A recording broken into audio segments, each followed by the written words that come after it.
Penceramah Muhammad Yahya Waloni menjalani sidang lanjutan atas perkara dugaan penistaan agama serta ujaran kebencian di Pengadilan Negeri Jakarta Selatan pada Selasa 28 Desember. Adapun agenda sidang hari ini yakni pembacaan tuntutan dari Jaksa Penuntut Umum atas perkara yang menjerat Yahya Waloni. Hal itu juga merujuk pada keputusan Majelis Hakim pada persidangan pekan kemarin. Untuk detail informasinya akan disampaikan langsung oleh rekan jurnalis Tribun News, Rizky Sandi yang kini sudah terhubung bersama kami. Halo Rizky. Ya, halo Mei dan juga Tribuners. Ya Rizky, silahkan dengan informasi Anda bisa dijelaskan bagaimana agenda sidang hari ini.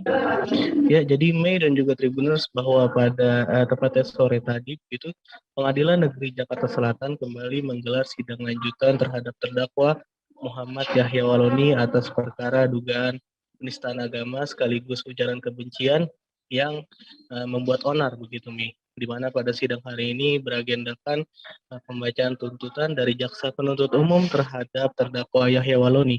Adapun sidang ini sendiri berdasarkan penetapan dari Majelis Hakim PN Jakarta Selatan atas proses persidangan yang menjerat atas kasus yang menjerat dari Yahya Waloni, di mana pada persidangan sebelumnya Yahya Waloni juga sudah dimintai keterangannya sebagai terdakwa, akan tetapi karena Yahya Waloni tidak mengajukan saksi dalam perkara ini, akhirnya Majelis Hakim langsung berproses ke sidang dengan agenda pembacaan tuntutan begitu nih. Kemudian berdasarkan amar tuntutan, berapa lama tuntutan pidana yang dijatuhkan jaksa kepada Yahya Waloni?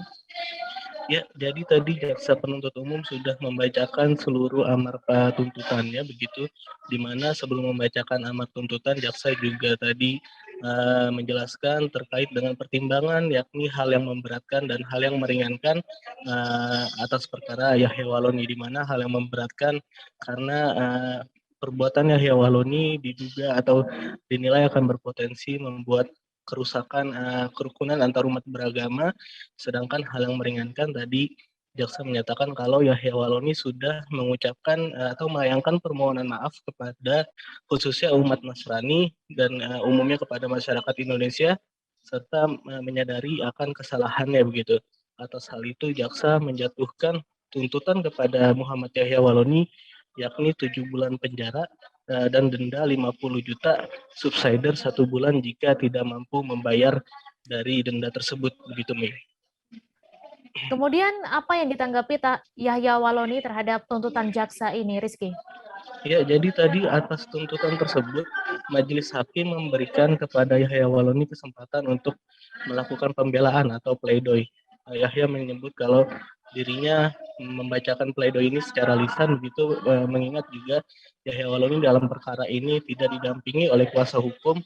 Jadi tadi dalam pledoinya atau nota pembelaannya, Yahya mengatakan kalau dirinya mengakui memang melakukan tindak pidana tersebut dan sudah melayangkan permohonan maaf. Atas hal itu dirinya akan menjalani proses hukum yang nantinya akan berjalan terus begitu, dan berharap keputusan Majelis Hakim dapat menjatuhkan hukuman seadil-adilnya begitu Mei. Baik, terima kasih Rizky Sandi atas laporan Anda. Selamat bertugas kembali. Jangan lupa subscribe, share, komen, dan like ya.